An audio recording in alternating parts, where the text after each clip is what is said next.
Buenos días. Vamos a dar comienzo al webinar de hoy. La intención de este webinar es ofrecer la información de la que disponemos actualizada sobre la próxima convocatoria de las ayudas a la industria electrointensiva y también hacer un repaso sobre aquellos requisitos, novedades y actualización sobre requisitos y obligaciones de los consumidores electrointensivos. Mi nombre es Marta Aguilar, muchos de vosotros me conoceréis, otros no.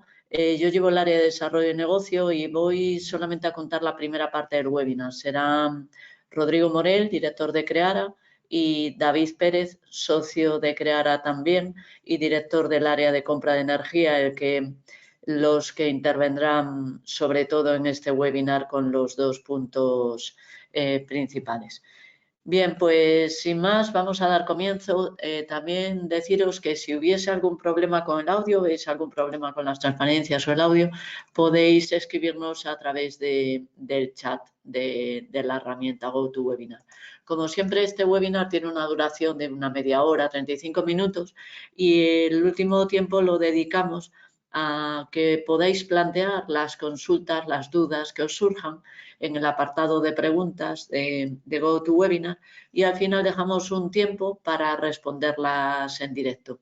Os haremos llegar la presentación y también os haremos llegar el vídeo de la grabación para que podáis verlo en cualquier momento y compartirlo si queréis. Pues muy bien, espero que el webinar sea de provecho y damos comienzo.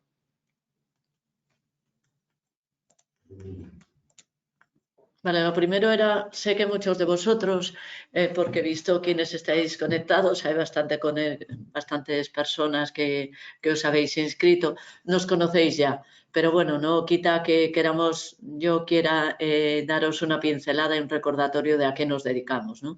Creara es una empresa que se fundó en el año 2005, tiene casi 20 años de historia, en el trabajo exclusivamente de temas de gestión de la energía, ayudando como socio al gran consumidor de energía hacia la transición energética y la descarbonización.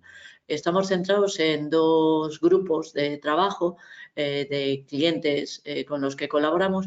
Por un lado están en la parte superior de esta gráfica el gran consumidor de energía, gran consumidor tanto la industria, y también trabajamos en otros sectores como el terciario o multisite, y el otro foco en el que estamos centrados son los agentes del sector energético, bien comercializadoras a las que les ayudamos a iniciarse en el mercado o les ayudamos en las tareas de back office, también inversores, reguladores y generadores que nos piden ayuda para servicios de due diligence, de análisis de mercado o estudios con organismos multilaterales o proyectos de innovación para la Comisión Europea.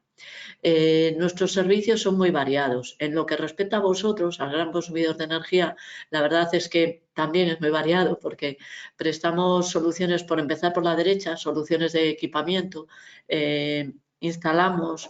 somos instaladores de proyectos de autoconsumo solar fotovoltaico, hacemos instalaciones en cubierta, marquesina o suelo, tenemos soluciones de vehículo para la recarga de vehículo eléctrico, algunos de vosotros os lo hemos instalado ya, y de monitorización y control de energía con diferentes plataformas que ayudan tanto en la compra de energía como pueden ayudar mucho también en la implantación de sistemas ISO 50001.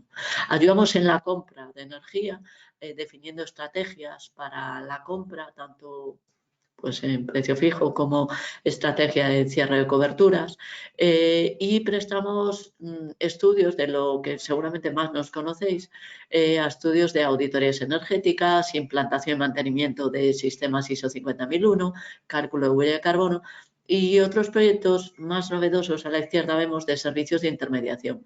Somos sujeto delegado acreditado, uno de los 5 primeros que se acreditó por el Ministerio para el sistema CAES, sistemas de certificados de ahorro energético, y también prestamos soporte en la adquisición de GDOs, de garantías de origen renovable.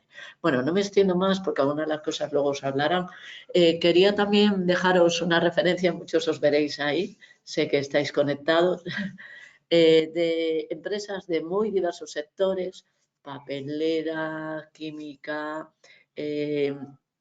lácteas, siderurgias, con las que hemos colaborado y estamos colaborando en proyectos muy diversos de todos los que hemos comentado. Algunos les ayudamos en la compra de energía, algunos simplemente les hemos ayudado en la elaboración de las memorias para la solicitud de ayudas como consumidor electrointensivo. A muchos le prestamos muchos de esos servicios o incluso somos operadores de sus puntos de recarga.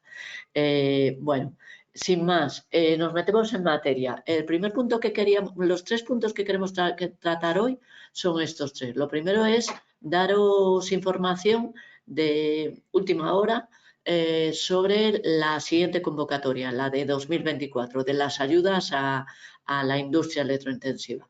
Lo siguiente sería hacer un repaso actualizado sobre los requisitos y obligaciones que tenéis como consumidores electrointensivos, y ya al último hablar sobre la compra de GDOs como alternativa para el cumplimiento de uno de estos requisitos, ¿no? Concretamente del artículo 11, el punto 2.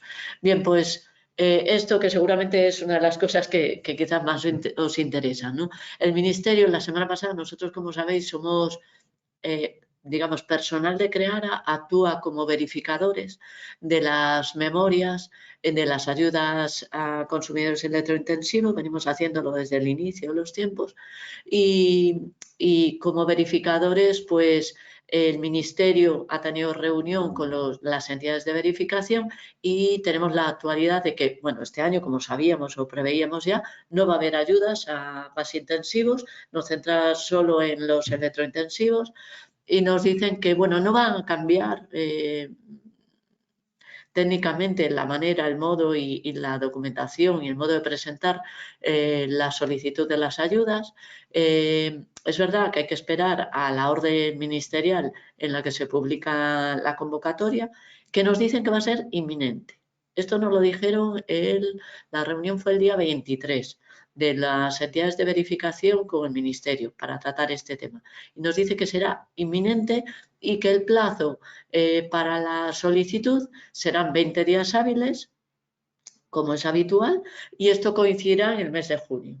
La dotación presupuestaria es de 32 millones de euros y bueno, nos metemos entonces a ver los requisitos para ser electrointensivo, actualizar alguna cosa nueva que ha salido en estos meses y también las obligaciones. Vale, entonces los requisitos, un poco por hacer el barrido de lo que ha ido ocurriendo en la regulación. Perdonad que hay ahí un error, nos falta una S arriba en el título. En la legislación, sabéis que el estatuto se aprobó por Real Decreto en el año 2020. Y ya ha habido 3 convocatorias de ayudas, de subvenciones anuales, ¿no? Ahora es la que esperamos, ahora inminente, en junio 2024. En junio 2023 hubo una modificación del estatuto que fue a través del Real Decreto 44/2023. Hacía algunos cambios importantes de requisitos, de sectores, clasificaba, perdona, clasificaba los de riesgo significativo y riesgo según el CNA, el Código Nacional de Actividades Económicas. Veremos algo de esto ahora. Y después fue en el 2024 cuando se hace un pequeño cambio, sobre todo, básicamente es centrado en el coeficiente, el requisito relativo al coeficiente del VAP. Luego lo veremos. Y debido al alza de los precios, sabéis que también os estáis beneficiando de una reducción en los peajes, un descuento del 80% de los peajes de acceso a redes. Y esto inicialmente se iba a, digamos, a extender solo para 2022, luego se alargó a 2023 y ahora está extendido hasta, bueno, unos días, ¿no? Nos queda el mes que viene, hasta junio, fin de junio de 2024. Y esto, bueno, pues suponía una ayuda bastante importante. Vale, respecto a quién puede calificar, como consumidor electrointensivo, los requisitos son los mismos, salvo lo que veis ahí sombreado, bueno, en rojo, el requisito de tener ese ratio de consumo anual, valor añadido bruto, de 0,51 kilovatios hora euro. Esto sabéis que inicialmente era mucho más alto. Partimos de 1,5, luego se redujo a 0,8, en 2023 a 0,25 y en 2024, en enero, se modificó dejándolo en 0,51. Esto supone que a lo mejor algunos de los electrointensivos pueden quedarse fuera, ¿no? Vale. Luego, aquí hacemos el repaso de los CENAES, de los 92 CENAES que tenemos como Código Nacional de Actividades Económicas en Riesgo Significativo. Vemos los rojos, que fue lo que se incluyeron nuevos, y luego los de riesgo, ¿no? Que era una categoría, bueno, se dividió en dos categorías en junio de 2023. Antes solo estaban todos en una misma. Vale, bueno, pues nos metemos entonces. Doy paso a Rodrigo Morell, que os contará las obligaciones y las vías de cumplimiento.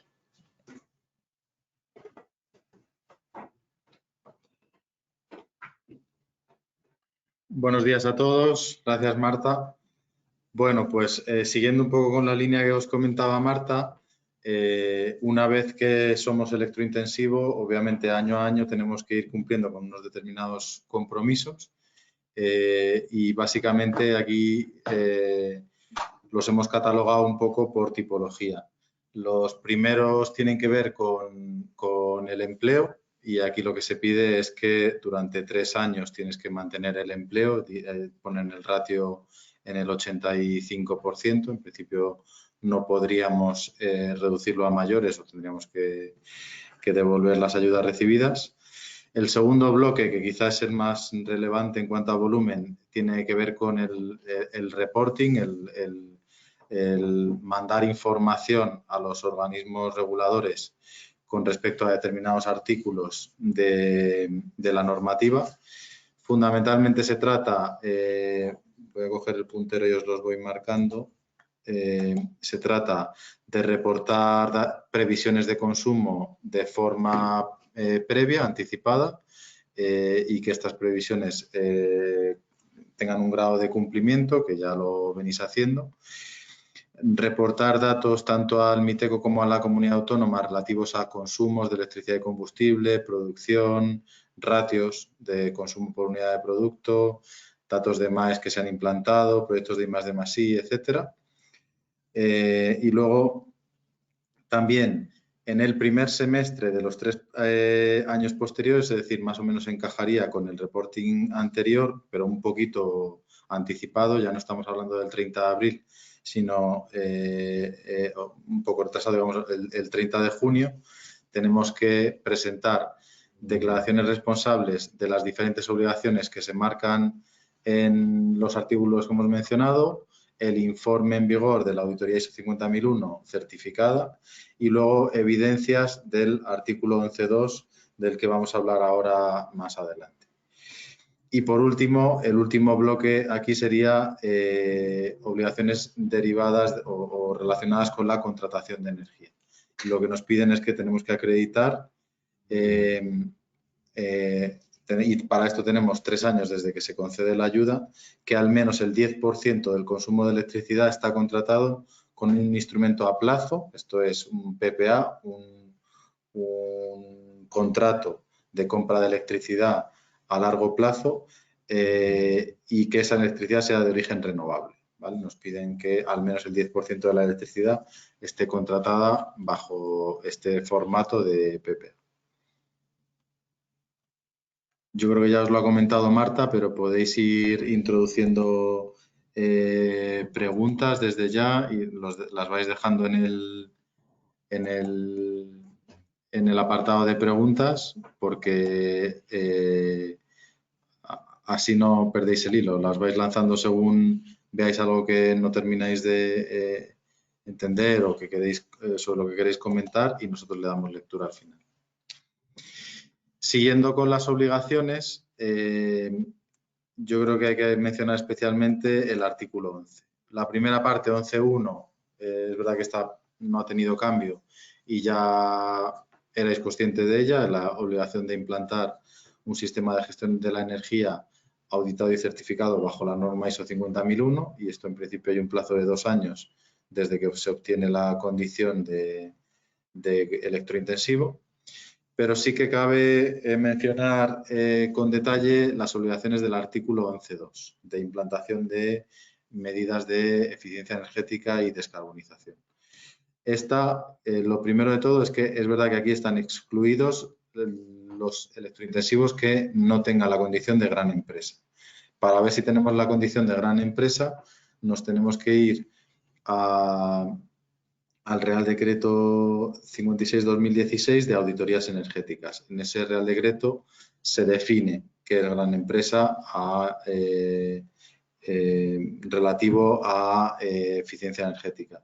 Y ahí tenemos que cumplir el criterio de emplear al menos a 250 personas o tener un volumen de negocio de 50 millones o un balance de 43 millones de euros. Si se cumple uno de estos requisitos, sí que seremos gran empresa, o si somos un grupo de empresas que en conjunto lo cumplen y, por tanto, sí que nos aplica los requisitos del 11.2.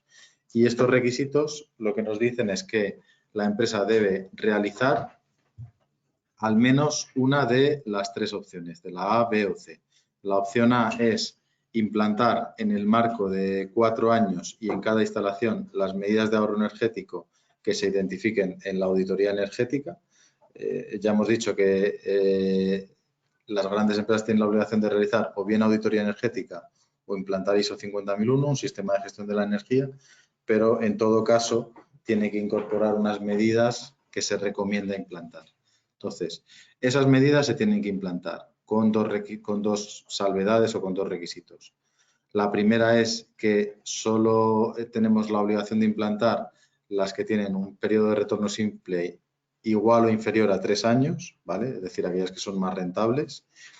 Y segundo, que tengan un coste proporcionado. Y aquí, en principio, estamos hablando de la totalidad de medidas que se implantan en una misma instalación.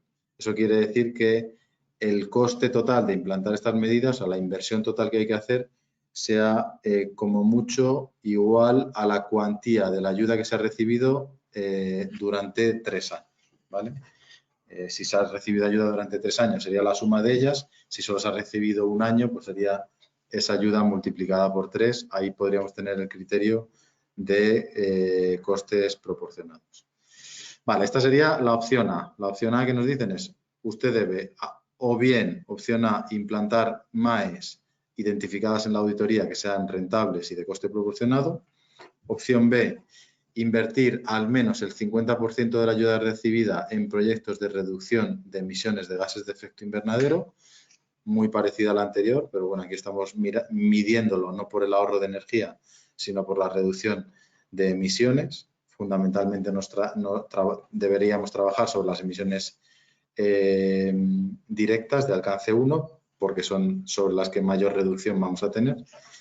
Y si no vamos a la opción A o a opción B, nos dan la opción C. La opción C que a su vez se desdobla en 3 alternativas.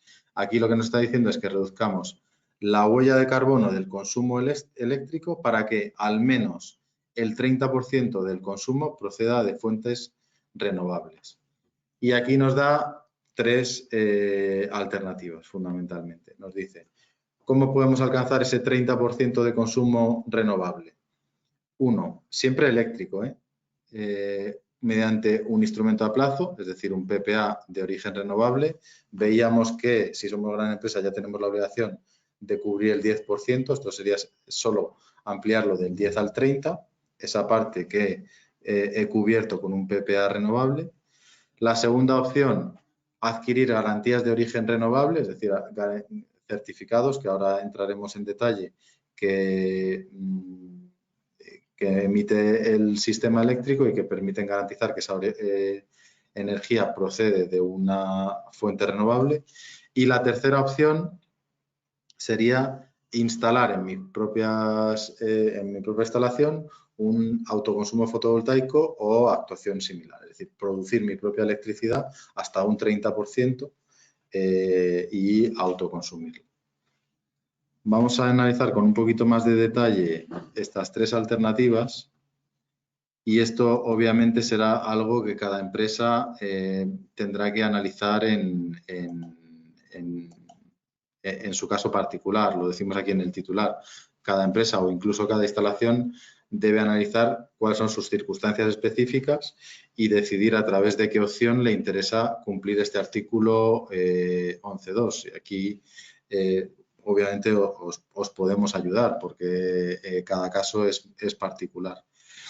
En la izquierda lo que hemos hecho es, a modo de diagrama o de gráfico, plantear en un doble eje qué inversiones nos están requiriendo en este artículo 11.2 en las diferentes alternativas y cuál puede ser el retorno, el PRS de la inversión.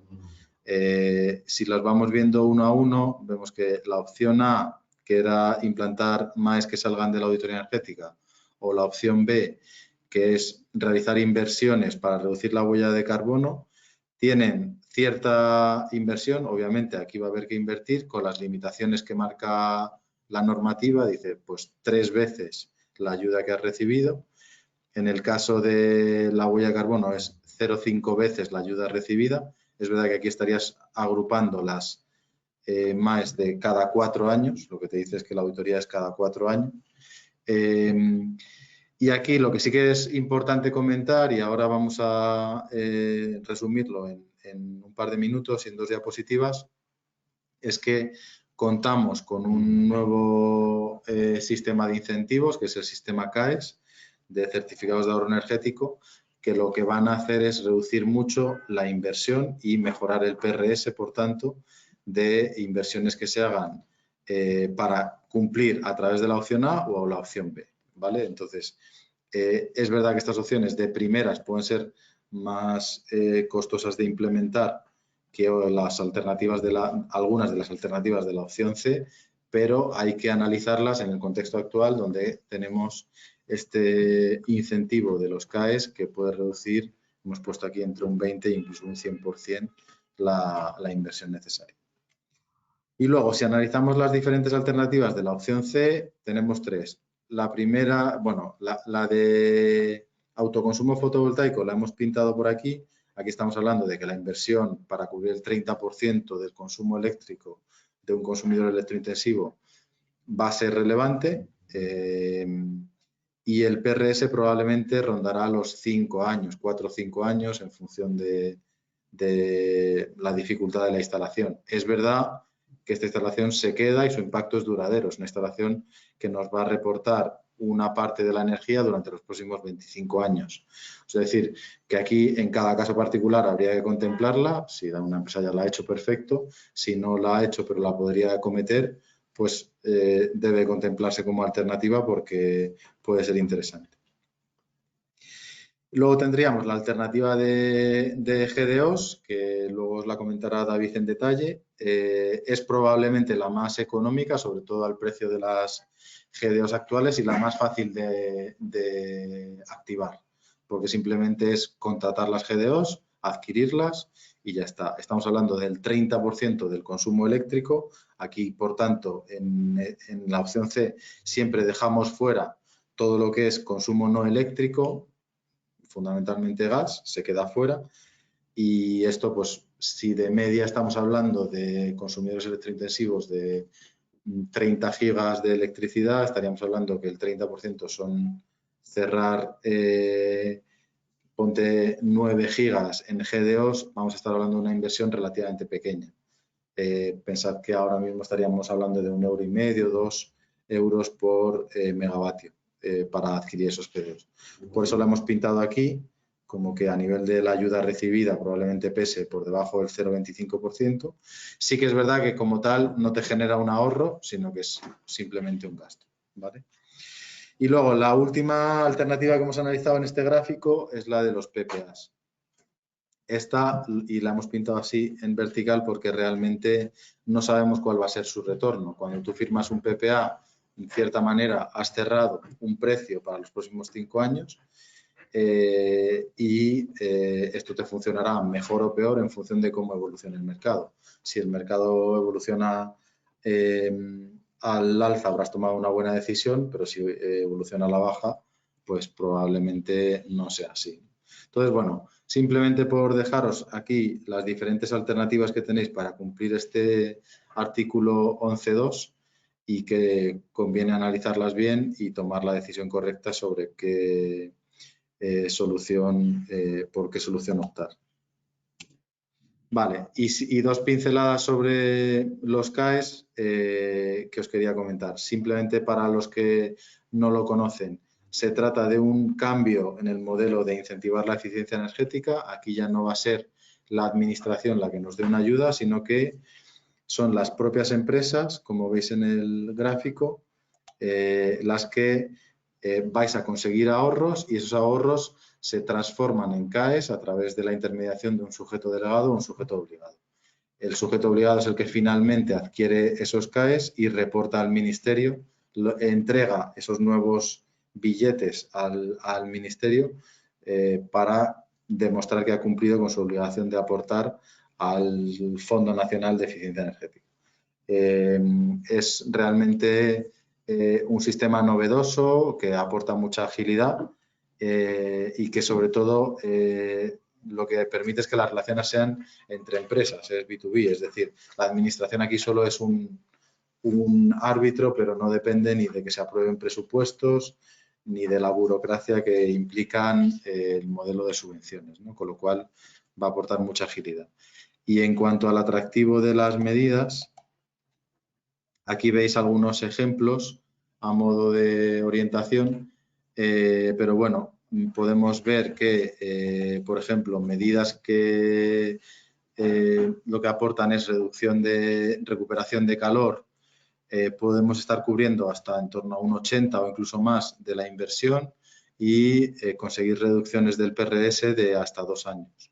Hay otras medidas a lo mejor que se mueven en torno al 40% de la inversión, pero también con reducciones del PRS de 2 años y luego otras que podemos conseguir reducciones del PRS de en torno a 1 año. Entonces, como incentivo, es muy interesante y para que lo tengáis en cuenta en caso de irnos a esas 2 alternativas iniciales, la A y la B, para cumplir con ese artículo 11.2 del reglamento de electrointensivos.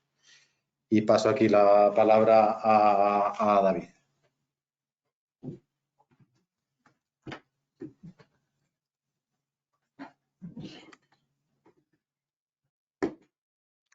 Vale, muy bien, gracias Rodrigo. Pues buenos días a todos.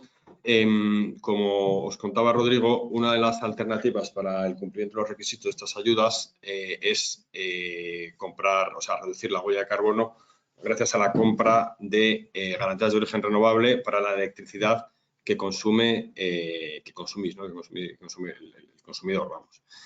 Entonces, os voy a contar un poco, yo creo que todos más o menos sabréis lo que es una garantía de origen renovable, pero bueno, os doy unas pinceladas de qué podéis hacer aquí, porque quizá hay algunas cosas que no estéis al tanto y yo creo que os puede ser muy útil. Bueno, esta página es puramente introductoria, o sea, ¿por qué adquirir garantías de origen? Bueno, pues varias motivaciones. Claramente una puede ser por concienciación ambiental, por origen pública. Bueno, al fin y al cabo la empresa, sus políticas, ¿no? Se compromete a lograr un cierto nivel de descarbonización. Entonces, las garantías de origen renovable, pues, digamos, aseguran que la electricidad que estamos consumiendo ha sido producida en con una tecnología de generación que no emite CO2. Entonces, digamos, garantiza que la energía es limpia, ¿no? Y luego puede haber otros motivos, que es, por ejemplo, requerimientos pues, de algunas ayudas como estas de las que estamos hablando, ¿no? Pues, por ejemplo, para cuestiones de huella de carbono o cuestiones de electrointensivos. Entonces, vamos, estaríamos, digamos, en este apartado de aquí, ¿no? Sin perjuicio y sin olvidar, quiero decir, de que, sin olvidar que puede haber otras motivaciones. Esto, aquí, digamos que una garantía de origen, tradicionalmente en España y en muchos de otros países, bueno, en España es lo habitual, es que se la compremos a la comercializadora. O sea, vosotros a vuestra comercializadora de energía, posiblemente os haya dicho, oye, ¿quieres energía verde? ¿Quieres que te meta garantías de origen? Y entonces vosotros le decís, pues sí, garantías de origen, por favor. O pues no, sí, garantías de origen. Y la comercializadora te dice, pues mira, te cuesta tanto la garantía de origen.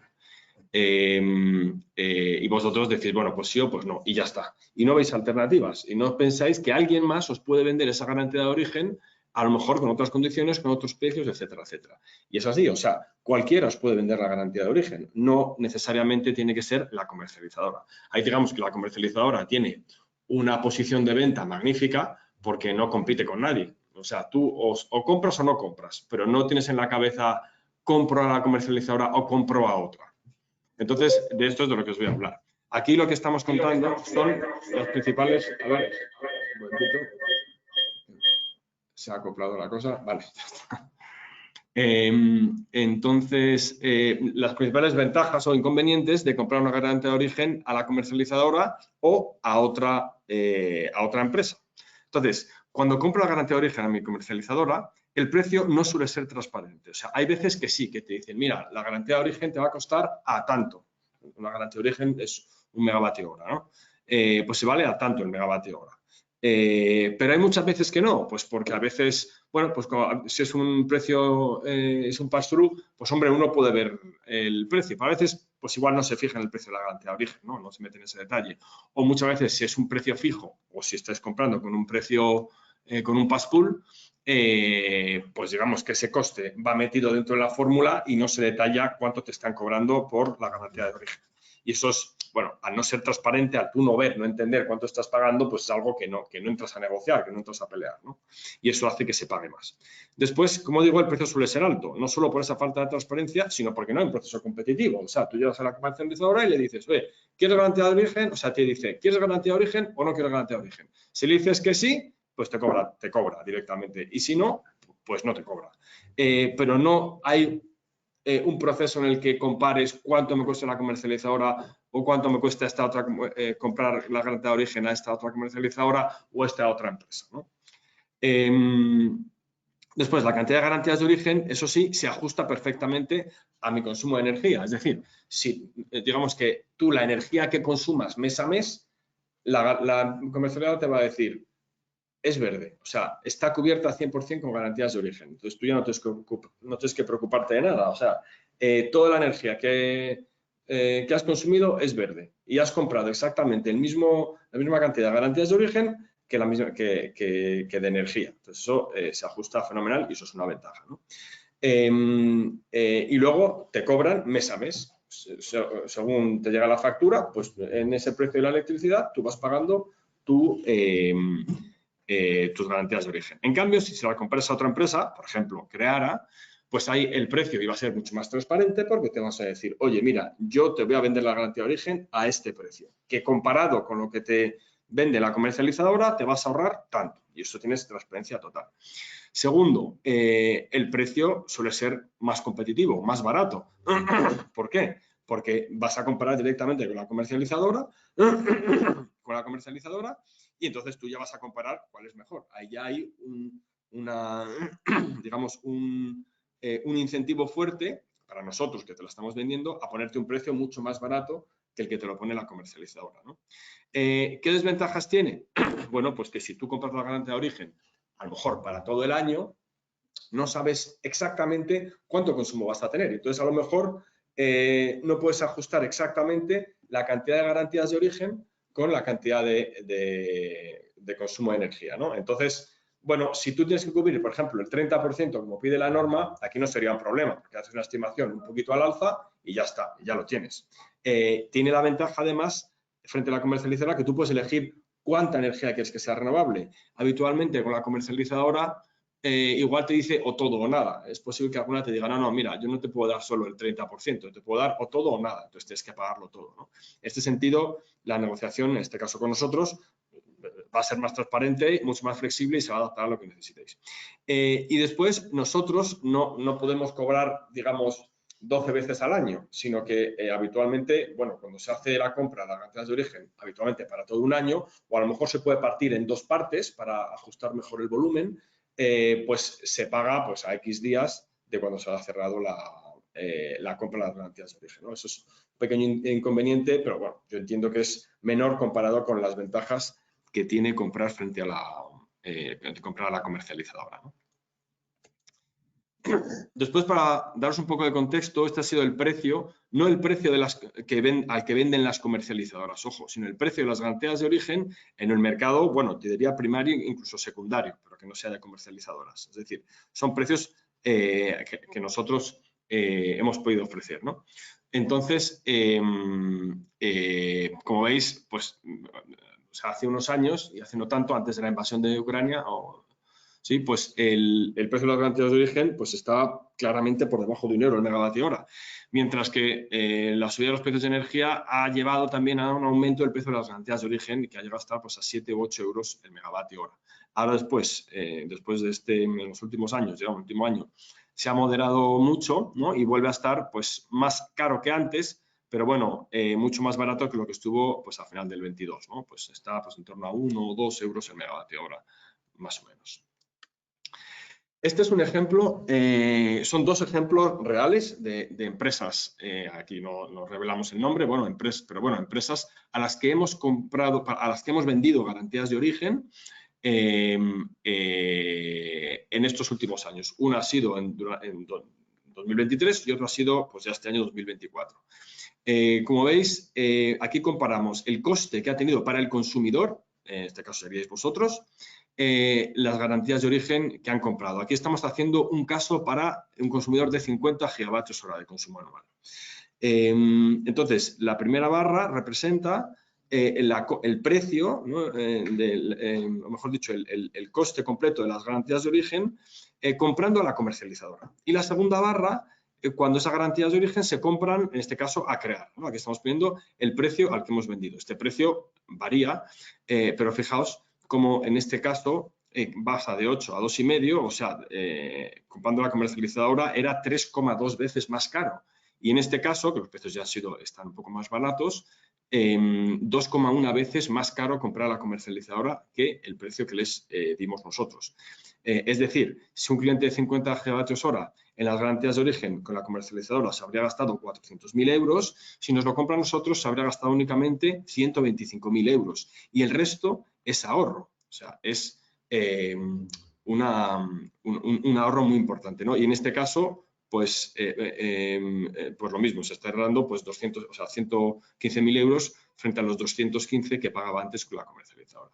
Es decir, esto puesto en el contexto que estamos hablando de las ayudas para consumidores electrointensivos, esto os hace que la justificación de la ayuda tenga un coste relativamente bajo si lo ajustáis a la cantidad de energía que os exige la norma y no al 100% de vuestro consumo y compráis a un precio mucho más atractivo que lo que os está ofreciendo vuestra comercializadora.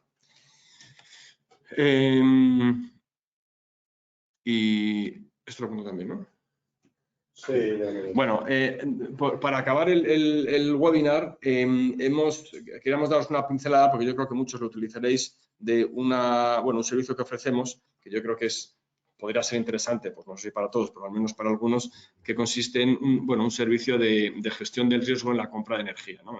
Aquí hablamos sobre todo de electricidad, pero podría ser también de gas. Es decir, frente a la volatilidad de precios, seguramente muchos de vosotros estaréis comprando a precio indexado, entonces estáis sujetos al riesgo de precio del mercado, ¿no? Entonces, y claro, si compráis a precio fijo, también estáis sujetos al riesgo de precio, porque si compráis a precio fijo y luego el mercado baja, pues estáis pagando de más.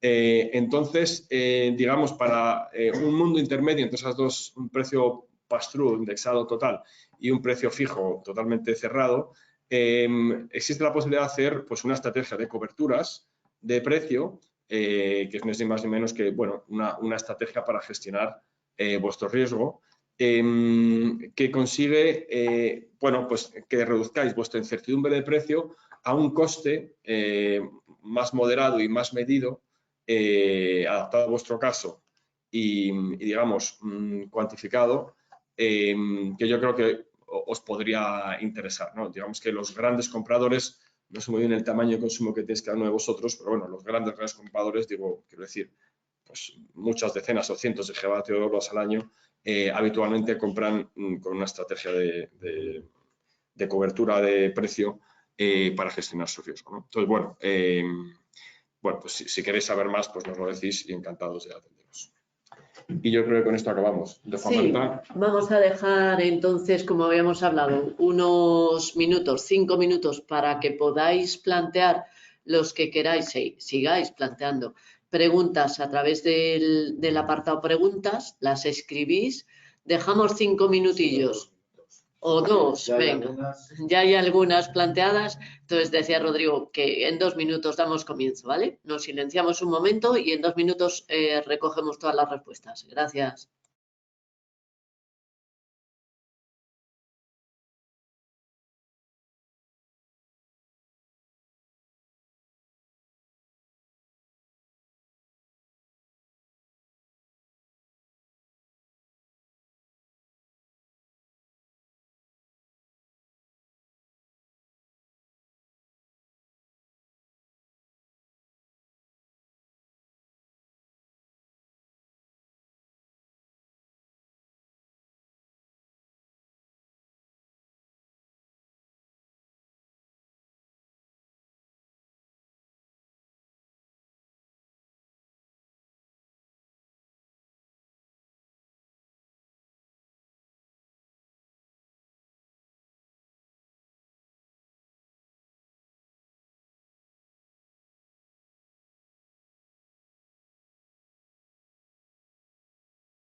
Bueno, pues vamos a pasar entonces, como decíamos, a plantear las preguntas que se han lanzado.